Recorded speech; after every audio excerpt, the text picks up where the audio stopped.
Guys, welcome back. We've got another sessions today, and we have the pleasure of having another artist with us. Goes by the name of Angus Newman. We're excited to have you. How are you doing, Angus? Great, thank you. How's it going? Yeah, not too bad. Not too bad. Thanks for coming on. Yeah, how's everything going with the whole? We're still in lockdown, and well, it's getting eased. But how's all of that going for you? Yeah, it's interesting. So I was like very locked down, and then I had my birthday last week, and things started to relax. So if anything, I've had like just a week of really relaxing. This is my first day back and getting into work and starting working on stuff. So I'm feeling very refreshed, excited. Yeah. Well, I mean, happy birthday, happy belated birthday. And hopefully you were able to enjoy it a little bit, So yeah, that's good. That's good. At least, we've also had some decent weather too, I think. So yeah. I guess I'll just let you do a quick introduction to yourself. Who you are, what you do, and yeah. I'm Angus Newman, a singer-songwriter from England, Manchester, and I have been working this last year in Dubai with the company Entertainment, performing. I have been the previous year then studying in Spain, and then before that I was studying in Hull, and now I'm kind of trying to develop my craft and kind of find my way into this difficult music scene. Yeah. Wow. Dubai. We're gonna come back to that. That's great. I mean, I'm just seeing. I'm seeing a trumpet, guitar, bass, MIDI. They're my hobbies. This is my work. They're my hobbies. Okay. So how many instruments do you actually play then?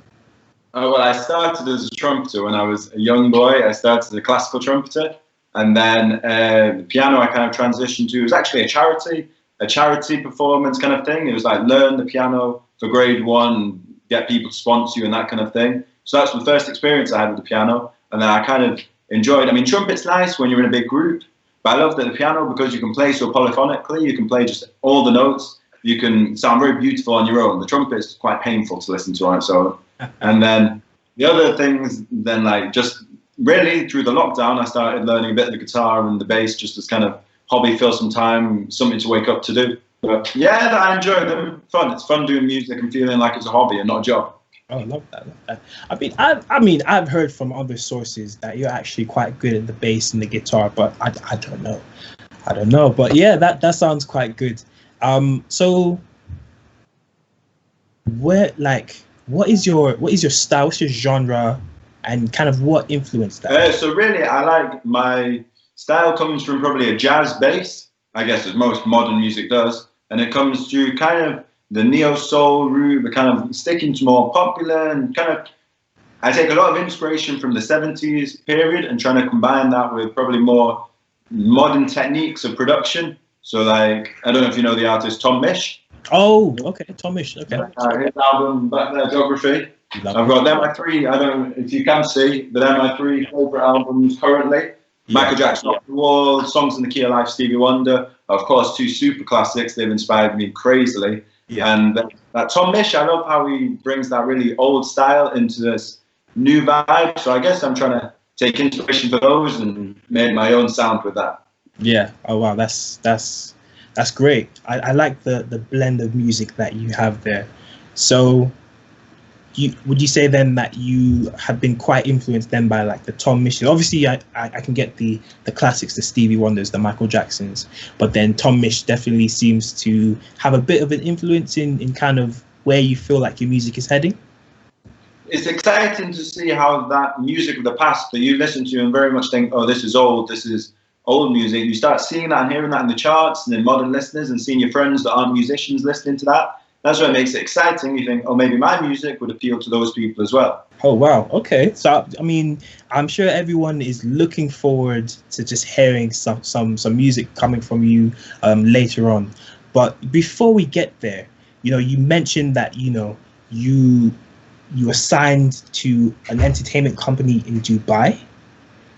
So in Dubai, what I've been doing is I was signed to Entertainment as an exclusive artist with them for the Middle East region. And this year I've been developing mostly my piano stuff with them on playing support for a artist, Claudia Patrice, who was a singer from the London area. I don't know, maybe that rings a bell. She sang all the clubs in the UK, kind of sang with a lot of the people through 70s, 80s, and kind of this year I've learned a great deal from her, been kind of understanding the craft and the art, and that's been really helpful, especially it's been parallel with my influences. So it's been a great learning experience, and then obviously working in Dubai, of course, is an amazing experience for anyone. So I've had those two amazing kind of things really helping me this year, and that's really helped me develop my own artistry. And through the next year, I mean, we don't know what next year will hold, but before the whole lockdown happened, the plan was kind of to develop more of me as a solo act through Dubai and kind of pushing that kind of thing. But who knows now that everything's changed, but that's still what I aspire to do, to be performing and using that platform as kind of my nest. So that is so cool. So, I mean, can you just tell us a little bit about, I guess, the difference between kind of the music, well, not the music industry, but kind of being able to play music in Dubai and kind of doing it here in the UK? What's been the biggest difference that you've noticed? So I found like the main difference for me is kind of the whole emotion around a performance. Okay. Whereas in the UK, a performance is kind of the main event. So if there's music in the corner, you watch the music and you enjoy the music, and that's like a huge part of your experience. Whereas a lot of the time that I was in Dubai, you just be making music, and there's kind of so many important people around doing their thing. Their main focus sometimes isn't the music, and it's quite a weird thing when you use people like waving you and screaming at you, to then really having to trust in your own ability that what you're doing is really good music, that it doesn't really matter if people aren't waving and supporting you. And I found that probably for the first 3-4 months was a really, really hard step. Kind of, you know, it's a really weird thing. And then kind of on a different note is their punctuality is very, very, very. So when I was in Spain, their punctuality is hours late. Like if the concert starts at 8 o'clock, you're probably going to start in Spain 9, 10. Wow. In the UK, we're probably about 15, 20 minutes late. I say if it's an 8 o'clock, you expect it about 8:15. In Dubai, 7:55. They want you. You know, they want you boom on time. They're really, really, because everything's so like by the bell. You're seen as like part of the team. They want you. You're not main event. You're just part of a bigger team, and that was quite exciting and interesting. Oh wow, that is so interesting. I guess seeing how the different cultures affect the way music is perceived and the way people take in music. Yeah, that's quite interesting to know. But I understand as well that you've also you mentioned that you studied, or it's not studied, you've done music in Spain. So where else have you played music? It seems like you're quite an international musician. Wow. So I studied, I did my master's in Spain at Berklee College of Music. Yeah. They have a campus in Spain for their master's programs.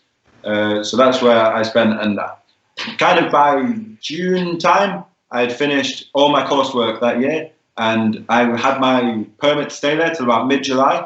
So I spent from June through to July probably doing about 10 concerts just around the city, anywhere that would take me, kind of just playing and really understanding. That was crazy, because a lot of the culture in Dubai is still English. It's still English as the primary language, really. Whereas in Spain, being on stage speaking in Spanish and like trying to communicate and make an audience laugh that only want you to speak in Spanish, especially in Valencia, a tiny town, not a big city. It was like really strange, that kind of thing. But to your question, what other place have I played? England. No, that's my list. Yeah. Oh, that's great. I think, and I guess of all the places you've been able to play, so Spain, Dubai, England, where have you found has been the most enjoyable for you, and I guess why? So probably as an artist on the stage, my most fun I had was in that last couple of weeks in Spain, when it was me like headlining shows and talking to audiences, feeling really, by the end, but really comfortable, like really feeling at home.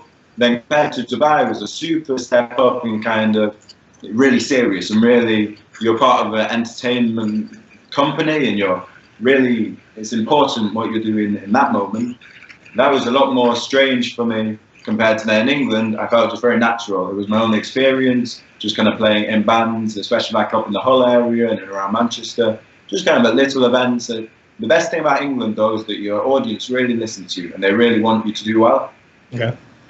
Okay. So, I mean, I've seen that you've played in, on stages in festivals, And then you've also mentioned as well about the intimate, the smaller gigs that you've had, especially in the UK.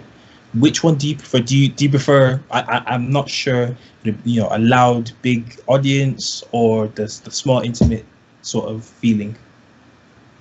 It's a good question. There's such amazing different feelings, really. When you're playing on an intimate, small stage, you feel really connected to the audience. You feel like really like you're having that conversation and that you're part of their evening. Whereas then when you're playing on a huge, big stage and to huge thousands of people, you don't see faces, that's a completely different. You're basically just performing to yourself. In that moment, you hear the noise, but you're not really performing to that. You're performing more, I find, more for yourself because you can't see any audience, don't know who they are. So I think that's probably the main difference. You feel very free, I guess, on a big stage, as if no one's watching. Okay. And in a small room, I feel much more like everyone's eyes are glued to you. Yeah. And I guess kind of going on from that, is there a gig?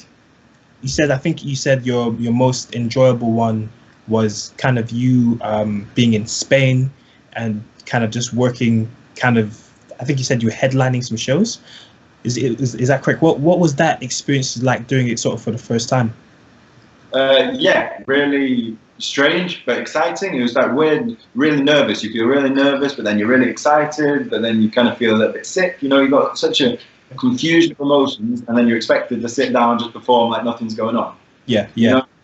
The hardest thing is trying to get so much control over your performance that you don't feel that, because it's important to feel that and understand and respect what the concert is and respect your platform and that you've been given that opportunity. That you have to be able to feel those emotions without it affecting your performance. Oh, that is so key. That's so important. Okay, so just touching on that then, for someone who may be completely new to this, who wants to maybe sing for the first time in front of someone, doesn't have to be on a big stage, could even be at an open mic night, but they're kind of, you get the butterflies and you get the nerves. How have you dealt it, and what kind of advice can you give to them to be able to just get over that? I would say really trust in your ability, really trusting, and if you know that what you do is good, and if you're practicing and you know it's good, and if people close to you are telling you it's good, you can really, really trust in what you're doing, because people's reactions are going to be a lot more based on them than you. People are going to react based on, oh, I don't like her, I'm jealous of that, I don't like him, I wish I was that. And then all this crazy stuff going through people's minds. They're not watching neutrally. They're not watching, was that good, was that bad? What they think of your performance is probably a lot more based on what's going on in their head. So if you trust what you're doing, the right people will support you and be around to be there. Yeah. Oh, wow. I think that's so important. I think, definitely, having the faith in your craft and actually just putting yourself out there and just saying, you know what? I'm going to go out there. I'm going to just give it everything I got. I've practiced and I'm going to try and enjoy it. And I definitely agree that the energy that you give off is definitely, helps people feed off that as well. So yeah, thanks for that. I think people will definitely benefit from that as well. But actually taking it all the way back to, I don't know when you start. When did you actually start making music? When did you realize actually, I'm gonna go for this properly? When did you start, and then when did you decide that was what you wanted to do? Probably the first time I realized it was what I wanted to do was probably right before uni. So right before uni, I was planning on going off to do physics or an engineering degree is what I was looking at, those kind of things. And I guess that's my interest in sound engineering, sound design. But then when I was 18, 19, I went off to America and I did a course at Berkeley there, just like a summer program, and I was given the opportunity to play in their main ensemble, and they said there was like 1,000 people watching this. The first time I played on stage with 1,000 people, I was just watching keyboards, and it was a Tower of Power kind of thing. We played with a few of their band, and they're a huge band in America, Tower of Power. So that was the first time I really felt like, oh, I can be a musician. It's not this thing that you have to know the right people or meet the right person, or you've got to have the right producers. Before that, I was entirely music production and behind the scenes. But at that moment, I thought, I can be on stage. If they can believe in me, I should probably start believing in myself as well. Oh, that's amazing. That's amazing, because I know they always say, you know, it's you have to know people. You can't get into the industry. You have to know. But from what you're telling me, actually, it's the belief that you have in yourself and obviously the passion to do the music that will be able to take you in different areas. I guess your entry to the music industry seems to be slightly different from, you know, other artists, etc., that I've heard. And obviously, you actually mentioned that you played in America as well. That's crazy. That's really good. How was that as well? So, we hear so much about America, and you know they had the reputation in America it precedes itself. So how did you find that, especially going to the Berkeley College? Yeah, so America was probably a bit, was it pre-Trump? I don't know if I was there pre-Trump. I think it was. I don't know when that, I don't know my America too well. I just know that I was in the bubble, I was doing my music, and I didn't really care what was going on outside that circle, because otherwise I never stop thinking about that. But no, I really enjoyed the energy of the people while you're on stage. I find they're really supportive, and really they love live music and really enjoy that. So that gave me a lot of confidence. I enjoyed, that was the first time now I've met loads of people from all over the world, but that was the first moment I really noticed that I suddenly had friends from all over. I went to Argentina to see some friends. I had friends now in Barbados, in like Cuba, Puerto Rico, just all over the world. People came to that summer program, and I kind of realized all these different cultures and all their love for music, and it gave me a lot of confidence and a lot of interest to make that a proper career. Oh, wow.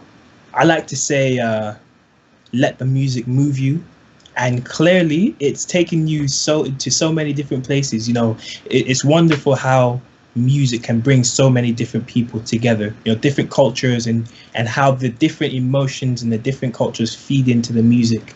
When you come from different places as well.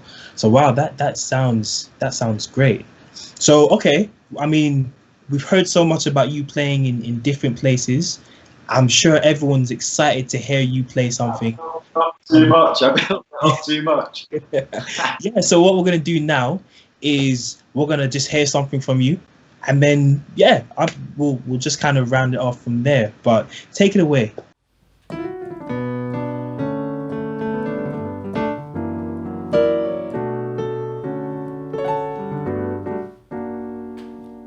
You hold the answers to questions I thought I knew. When will you see what you do? All I want is to be with you.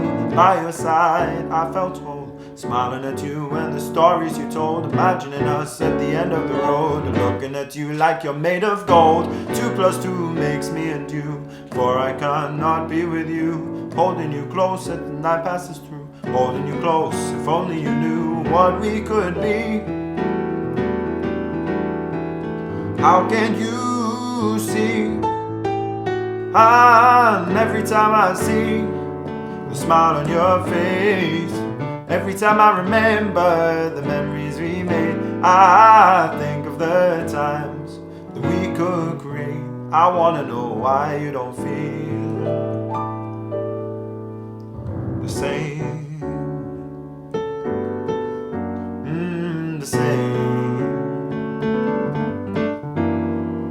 Late night sleepless, keep talking. I think my mind keeps walking. How can I afford it? How can you ignore it? When will you realize?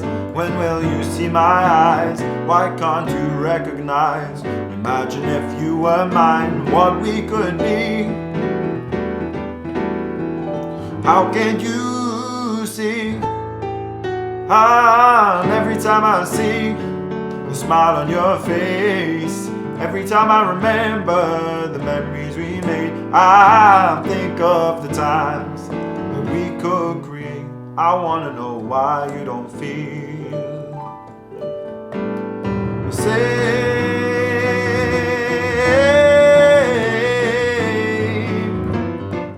I said the same, the same, the same, the same, same, same. I said, why don't you feel the same?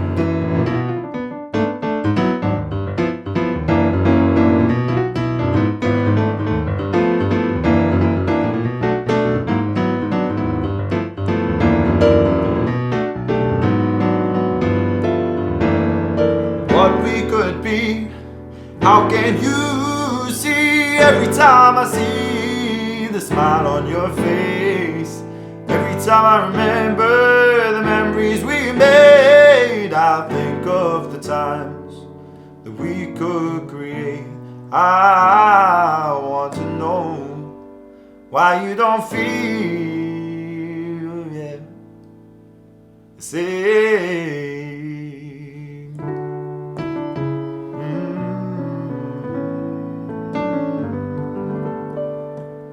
Why didn't you feel the same?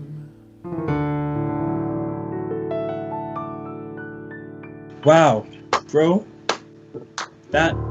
Bro, I I don't even know what to say. You're talented. You're talented. Where can people find your social? Where can we find you on social media? Where can we expect to hear your stuff? Where can we look for you? So on Instagram, I'm Angus Newman, and kind of that's my main hub of everything goes kind of through there. So that's the best place to be, Angus Newman on my Instagram. And yeah, I guess I'm always looking to put new little things, and I don't have anything coming out content super soon, but I'm always posting little things and little ideas, and I'm planning releasing when the world is more normal. Yeah. Oh, that's awesome. Okay, and before I let you go, Angus, I've got one more question.